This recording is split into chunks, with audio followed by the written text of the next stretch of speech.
Often the strongest-willed souls are also the youngest. Frail but tenacious, they astound us with their resilience. For a premature infant, surviving preterm birth isn't always the end of their fight. Sometimes it's just the beginning. Essentially, 1 in every 100 children that enters a NICU will go blind. The culprit, a disease called retinopathy of prematurity, or ROP. Dr. Thomas Lee of the Vision Center at Children's Hospital Los Angeles has to be constantly vigilant to protect his young patients. If we are not on our 100% A game all the time, a child can go blind in a span of 5 or 6 days. The buck stops there. As director of the Center for Fetal and Neonatal Medicine at Children's Hospital Los Angeles, Dr. Istvan Seri has seen remarkable improvements in the survival rates of premature infants during his career. So in the 1960s, approximately 50% of the premature babies born around 30 to 31 weeks would survive. Now we are at the point where babies have a 50% chance to survive if they are around 24 to 25 weeks. Survival is one issue, but quality of life is another. By getting better at making these babies survive, we also have started facing new problems. One of these problems is retinopathy of prematurity, or ROP. Retinopathy of prematurity is a condition that happens in the retina of children born early, generally at 29 weeks or less. In babies born that prematurely, the blood vessels in the eye aren't fully developed. As these babies grow outside the womb, these blood vessels sometimes become disorganized and tangled, leading to the formation of scar tissue. In the most severe form of ROP, this scar tissue can literally tear the other delicate structures of the eye apart and destroy a newborn's vision. The retina is the most complicated part of the eye. It's like film you'd have in a camera. Because of how delicate that structure is, if you were to tug on it even a little bit, it would cause at the very least distortion. And if the tugging was hard enough and it resulted in a detachment, you could actually have blindness. Today, the Insider Exclusive goes behind the headlines and when doctors go wrong, retinopathy of prematurity, to examine how James Gerards, founder of the Gerards Law Firm, got justice for Daniela Bustamante and her family in a very challenging medical malpractice case. Daniela was born prematurely at 23 weeks in El Paso, Texas. Because of her early birth, she had 100% certainty of developing ROP. She was stabilized by the NICU staff at her birth. But weeks later, when it was time to start examining her eyes to detect developing ROP, the exams didn't take place when they were supposed to. A late eye exam found her eyes to be at an urgent stage requiring immediate treatment, but the laser was nowhere to be found.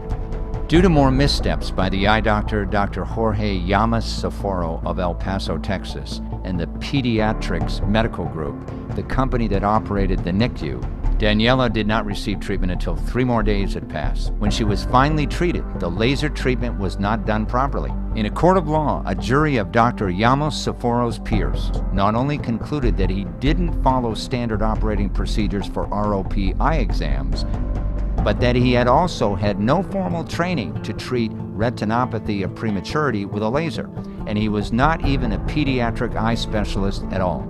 It was also discovered that he had many other babies that went blind in El Paso under his care, which the jury never got to hear about. So, Daniela has very little functional eyesight.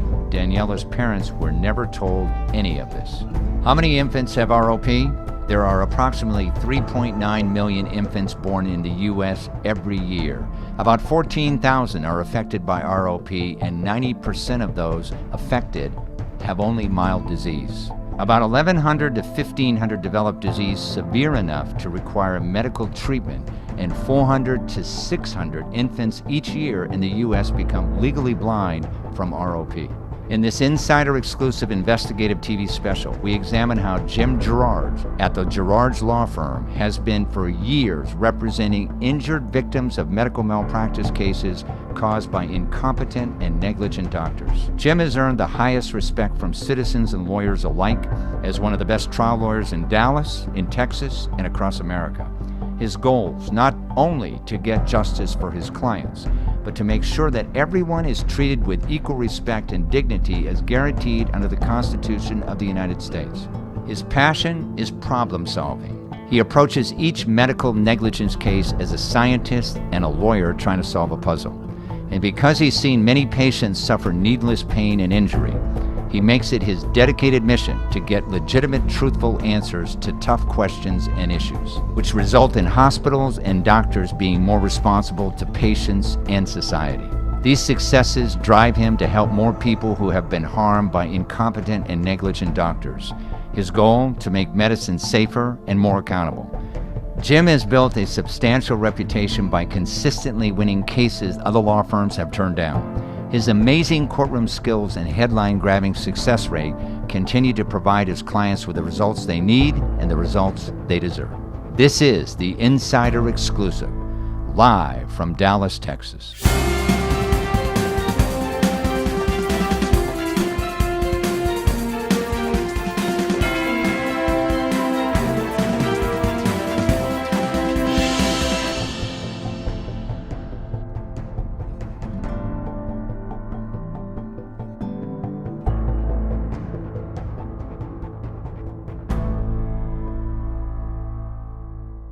It is my great pleasure to introduce Jim Gerard to the show. Welcome to the show, Jim.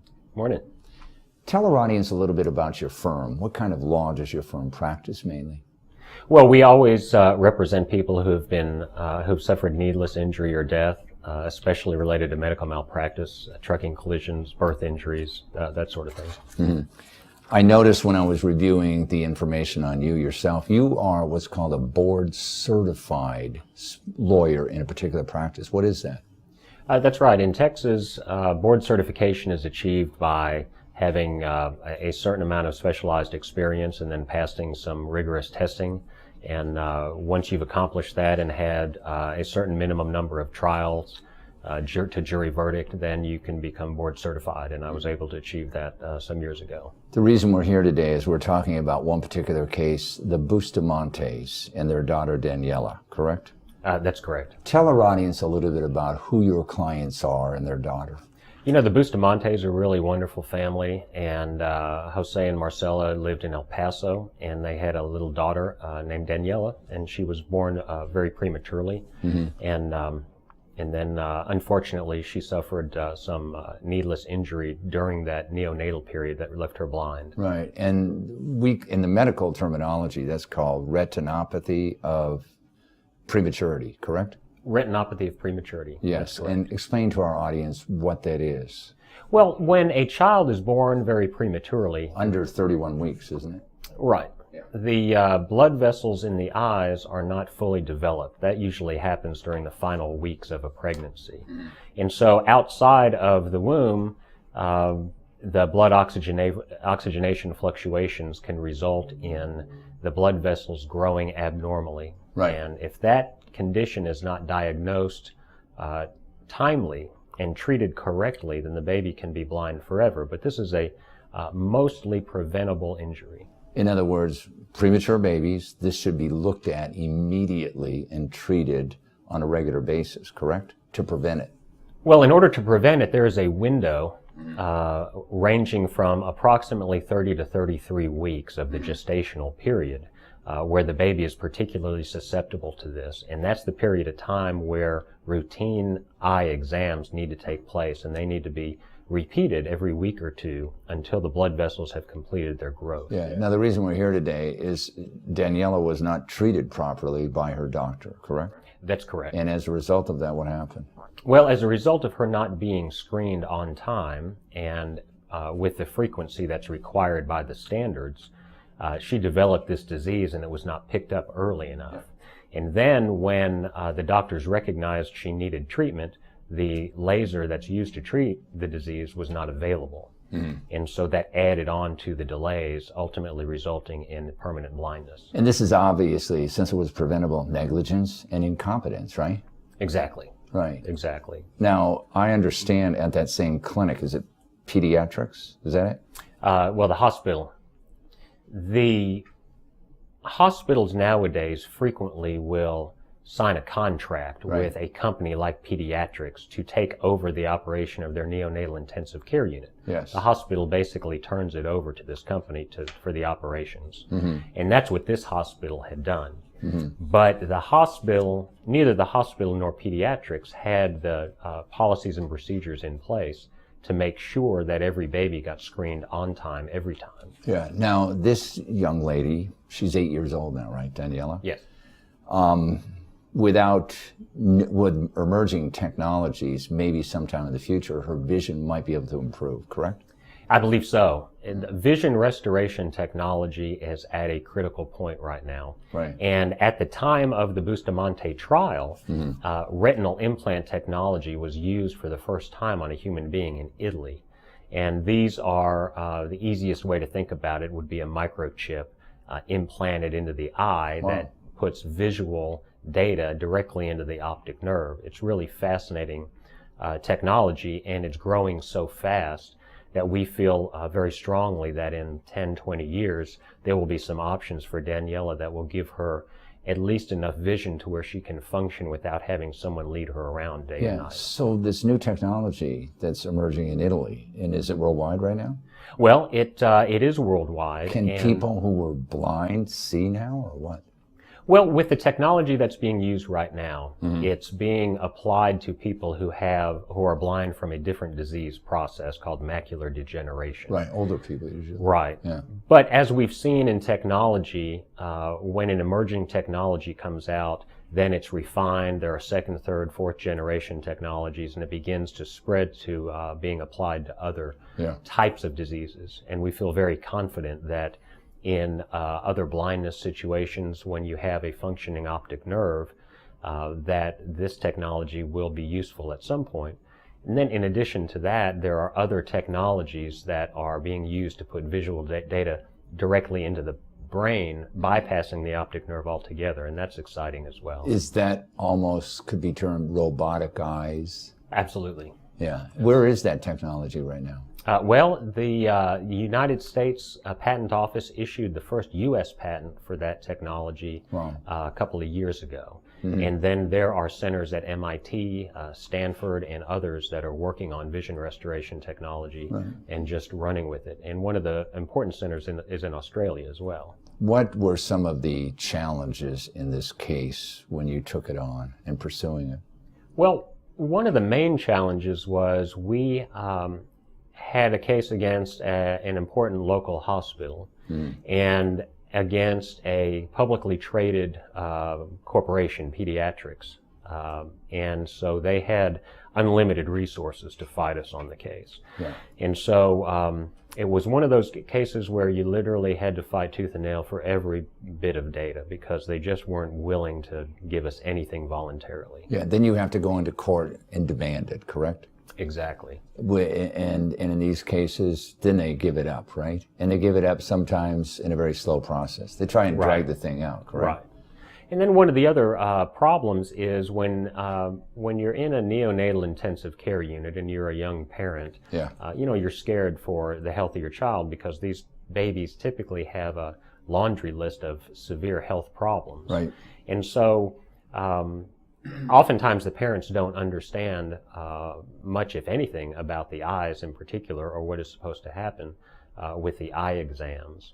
And so finding out the information in some cases can be very difficult because the parents just don't know. What we liked a lot about this case, it established a new legal precedent. Tell our audience what that is. Well, the important legal precedent of this case is the focus on the emerging technologies and setting aside money for the emerging technologies that don't actually exist today for human use, but they exist in the laboratory, and we know that they're going to be useful in the years ahead. So the verdict was, I think, $2.4 million, correct? Approximately. and a portion of that was set aside for emerging technologies, correct? Right. Typically, a jury is asked to award money for future medical expenses, Yes. for example, and that's pretty standard.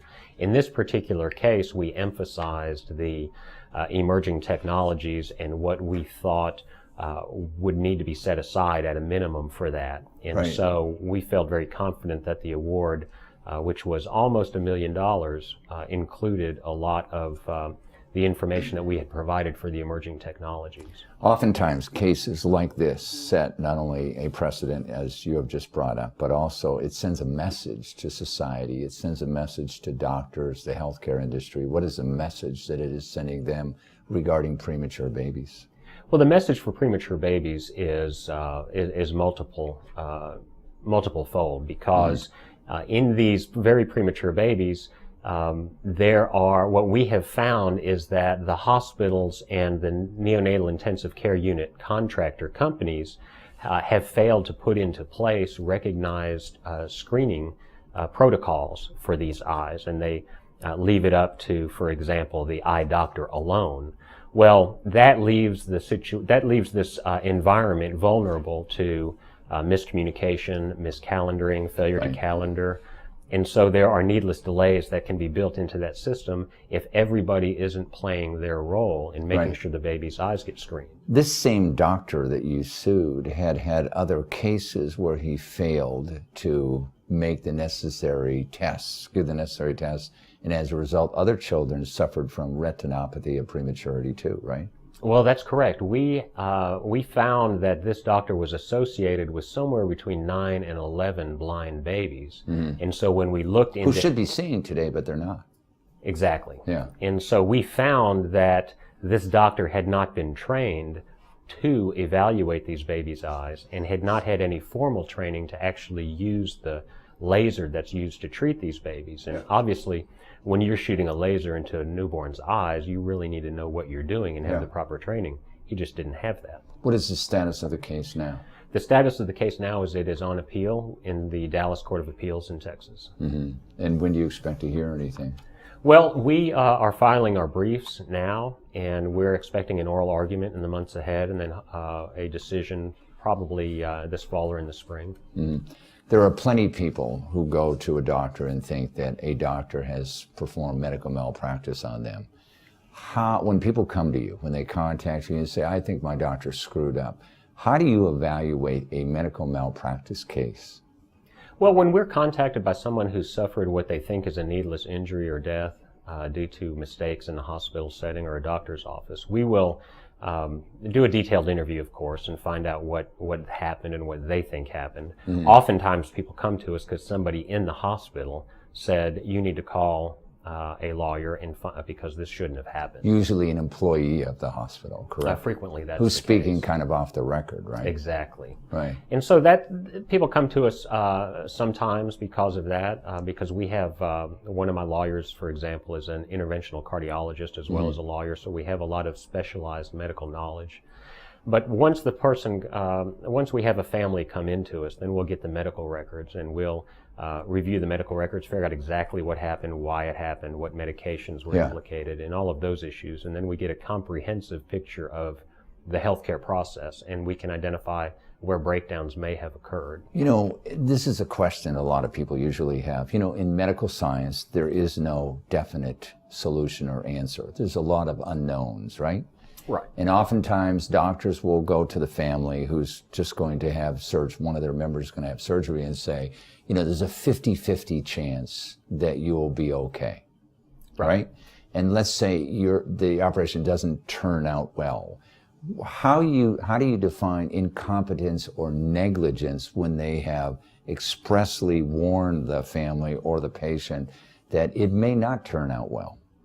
Well, mostly we look for the failure to use evidence-based protocols, for example. Standard procedures. Well, standard procedures and the like. And so, for example, if a doctor operates on the wrong part of the body or the drugs... It's obvious. Yeah, it's obvious. But but frequently there are things that are less obvious when there's